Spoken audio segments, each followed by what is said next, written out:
Okay, good evening.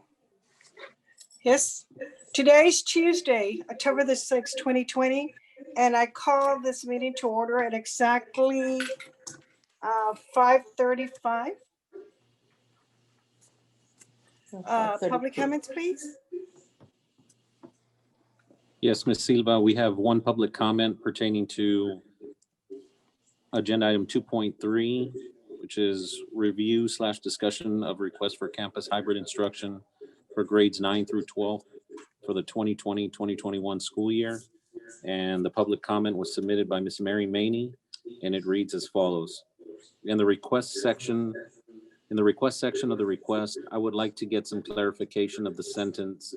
After receiving live instruction, first period, students will utilize their devices to access their full day scheduled classes.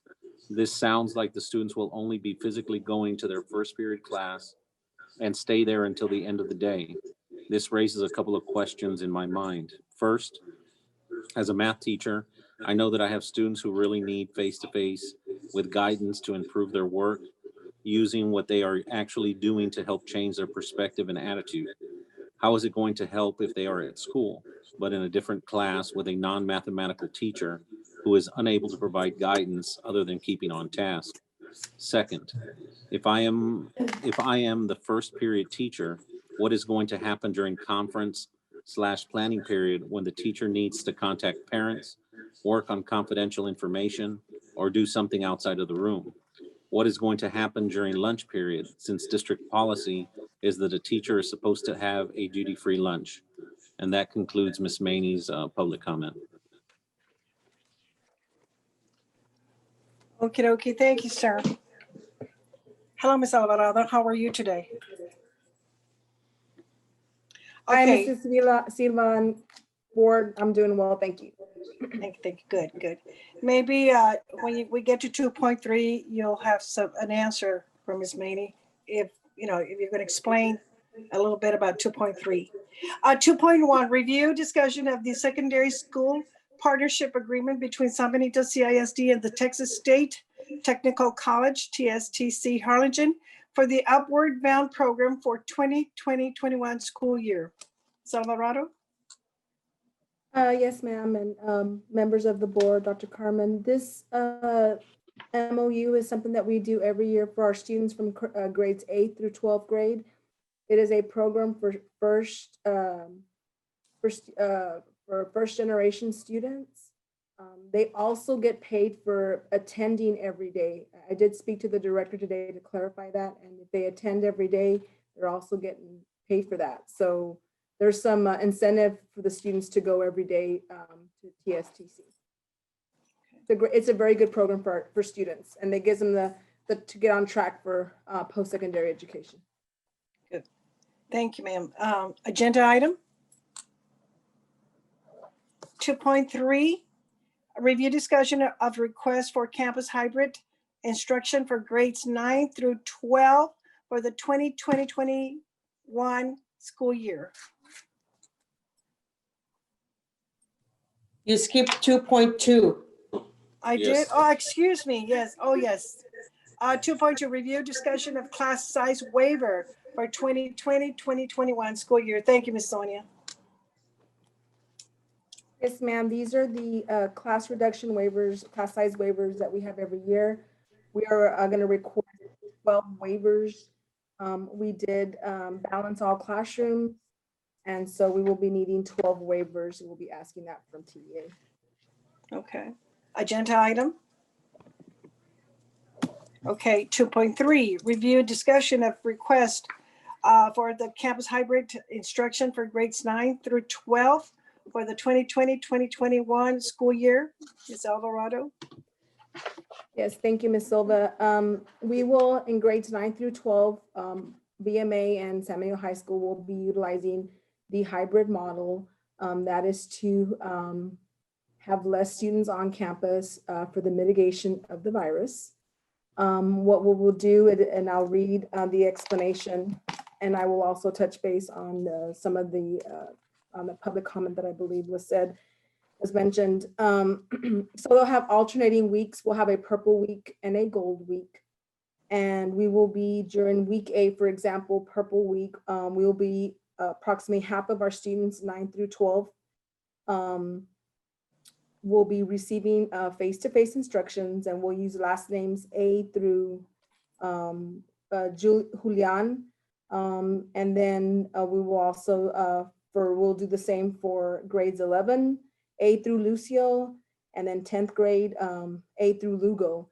And as you can see how many students, and then in 9th grade, we'll have A through Luna. So you'll see how many students, that's half the students, but we're not expecting half the students to be there just yet. We're waiting to see, we're sending out the surveys to see how many students will be coming back face to face. So we'll have week A will be designated as the Purple Week, and then we'll have week B will be our goal week. And so Purple students or Purple Week A students will stay home while the goal students or goal week will come on. And that's going to be the last names of the students all the way to Z. Okay, so breakfast and lunch will be served in the classrooms, and that is correct. The only way to keep students, we need to keep them in the classroom without them going from classroom to classroom, so that they can, we do have, and again, this is just the worst case scenario, a student who is positive. That student is only going to be in that classroom, and only those students in that classroom are affected, and not affecting all students throughout the whole day if we exchange. We do understand that they will receive live instruction from their teacher first period, and then they'll be using their devices because we are still utilizing the asynchronous plan, and they will be using their devices to log on to the rest of their classes throughout the day. Breakfast and lunch will be in the classroom. They will stay in that same classroom throughout the day.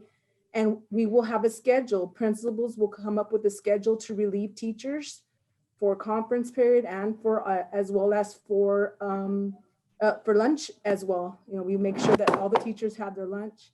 So we'll have to have schedules. Principals will come up with a schedule so to make sure that all of that is considered for this when we do come back on a hybrid model. Okay, thank you. Agenda Ms. item? Silva, can I Yes. just add to that real quickly? Sure. We put a lot of thought and debate into whether we wanted to move kids around or not. Obviously, we would love to have our kids moving from classroom to classroom, receiving that face-to-face instruction while they're on campus. And once we believe it's safe, we will transition over to that model. But we've had whole campuses in the state of Texas, including high schools, who have had to shut their doors for 2 weeks because their students were changing classes. They have 1 or 2 kids who test positive. It's very difficult to trace the close contact. And so they've shut down entire instruction, and then you're back to ground zero. Right. Do that. We're trying to mitigate it to the best of our ability. As soon as we can transition into having those kids change classrooms, we will absolutely do so once we can do so safely. Thank you, sir. Good for clarifying that. Okie dokie. 2.4.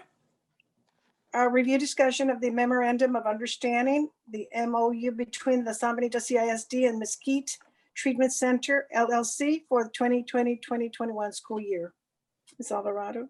This is a yearly MOU that is used for outpatient chemical dependency treatment, and there are counselors who are available to assist our students who need that assistance. Right now, Ms. Alvarado, how many kids do we have there? Do we have any at all? Or that I'm aware of, no, but I believe I'm not aware if we have any students that are receiving any services right now. okay, great, good. Agenda item. Okay. 2.5, review and discussion of requests for approval for the proposal for grant writing services. Ms. Alvarado.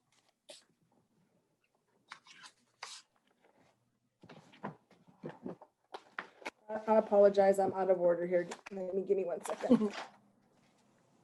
It's been a long day. I'm totally up. So we had RFQs that were RFQs to receive quotes for the grant writing services for the 21st century. That's a grant that San Benito has had consecutively for a while already. It's great service, a great program for our students. We had to submit a proposal or quote, and I had myself and the director of our after school program talked to both grant writers, and we are proposing ERI for to write the grant. It is an individual who has been granted 19 21st century grants. This is a very competitive grant. The individual really needs to really know 21st century and know the best possible ways to write the grant, so we're competitive. The other individual didn't have that experience. Also, the fee is pretty minimal. She charges $4,500, a flat rate to write the grant. If accepted, if we get the grant or if we're granted the grant, then it's a $4,500 every year, which is, I think it adds up to $22,500. But if we don't get the grant, it's only $4,500. Nothing, there's no other charges. Well, that's great. Good. Thank you. Thank you. Agenda item? Yes, sir. I would just add to that, if they put 4,500 and the 22,500, the total's $27,000. I'm sorry, yes. But our previous grant writer for this that we hired and did not win the grant, we still paid her $27,000. So this Wow. gives us less risk. The total out of pocket will be the same, but that's only if we get the grant. So I think this is a good deal with someone who has a lot of experience at winning these grants. Okay. Agenda item for sure. Okay. Item number 2.6, review discussion of the memorandum of understanding, the MOU between San Benito CISD and Community Development Institute, CDI, migrant seasonal Head Start for 2020-2021 school year. Alvarado?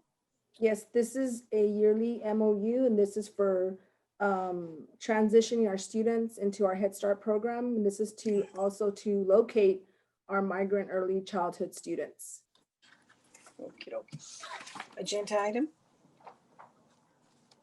Agenda item number 2.7, review discussion of the campus improvement plan, the CIP for the 2020-2021 school year.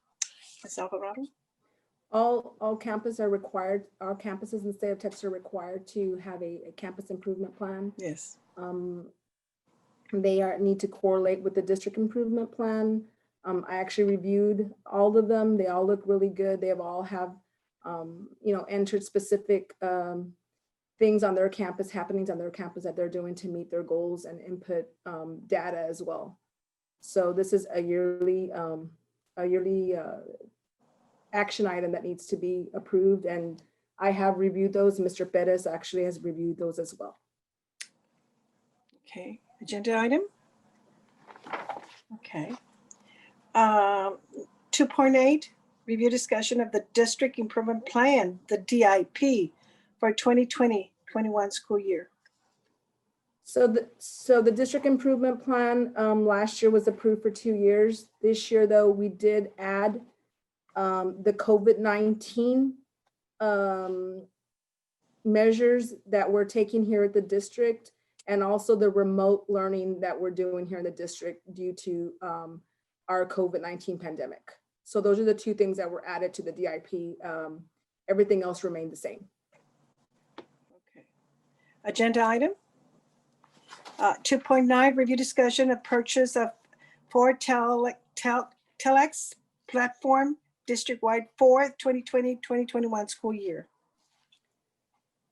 So the Fortelix platform is a predictability platform for student success.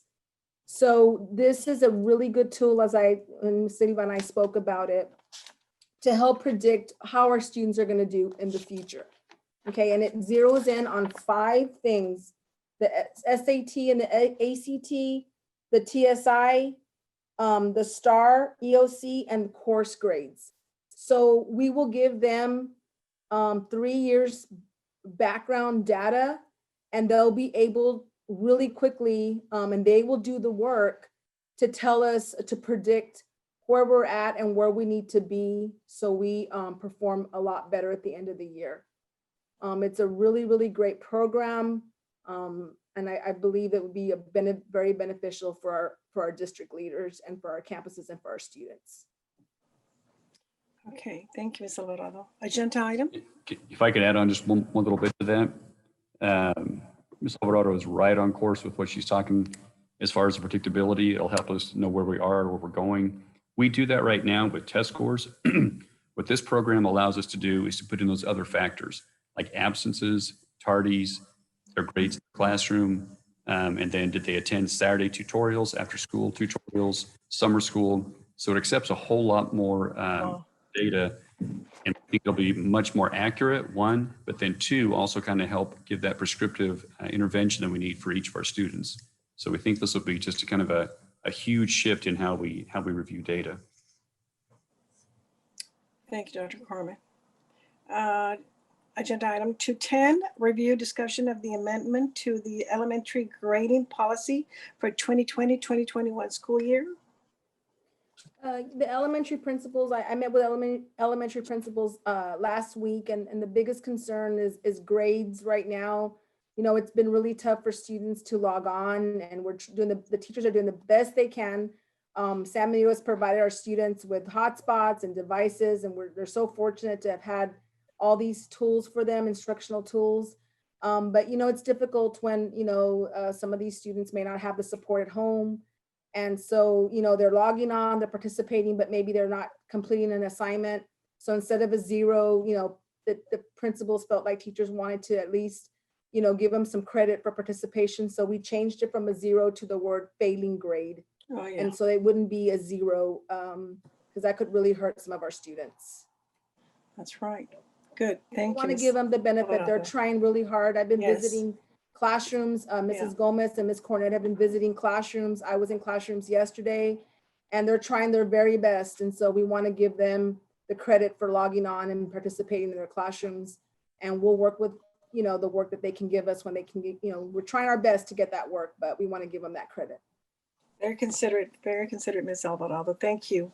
Agenda item? Any committee concerns? Yes, I got a question, Ms. Okay. Silva. Dr. Carmen, I know this is a very touchy situation, or a very touchy topic as far as when school's going to start in this hybrid rollout plan. I know there was some talk and some discussions of potentially increasing the or prolonging the face-to-face instruction time. Can you elaborate on that, Doc, and how are we going to, you know, I know we've talked about it, but it's just, I know it's very debatable right now. So I'm just a little concerned about that whole rollout. Thanks, Doc. Certainly. So the current plan gave us the first 4 weeks and a 4-week waiver. And by November the 3rd, we would then have to invite students back. If they would like to come back, they still have the choice to be remote. The commissioner did indicate that because of the rate of infection, actually the hospitalization rate in this area, that we could be eligible for an additional 4-week waiver.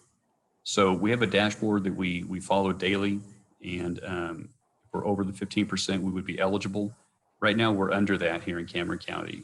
So I'm not certain that we would be eligible. Certainly, if there's another spike, we would apply for the 4-week waiver. But if it continues to die down as it has been doing, we would go forward with the November 3rd for inviting all students back.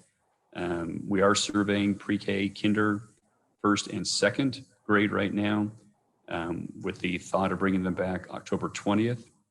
The reasoning there, a couple of things. Department of Health Services, the state tells us that students in that age group don't seem to be as susceptible, nor do they seem to be as severe if they do contract COVID. And then from TEA, they have pointed out that that age of student has greater difficulty learning remotely. I mean, we have kids who are learning letters and numbers in pre-K. We have emerging readers through kinder. They will benefit from that face-to-face instruction. So if it's safe, that would be the earliest that we would bring them back, would be the 20th of this month.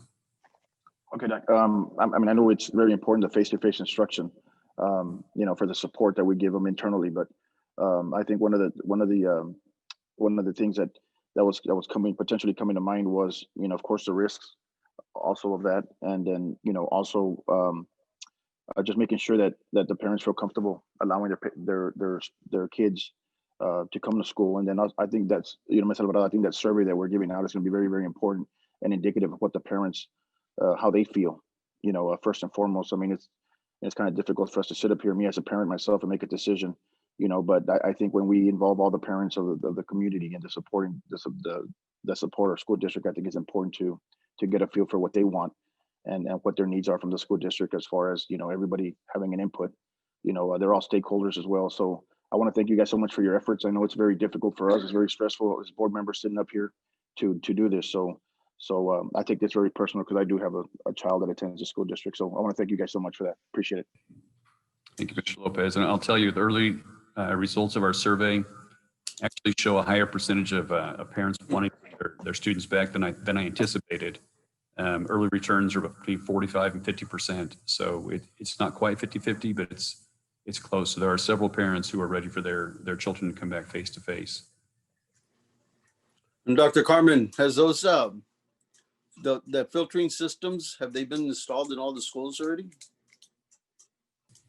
So they have begun work on those this week. They are focusing on where we have the most students, where the students will be first, so they know that the high school they know the dates of when the high school gets kids back, when the middle school gets kids back, each elementary, and they are starting with which campuses are slated to get students back first, so that those should be in place before we have the kids there.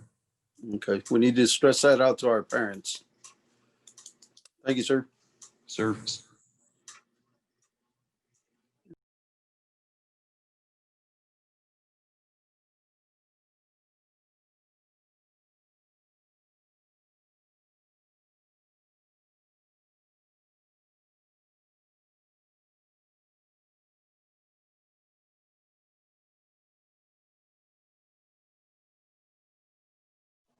Hello, sorry.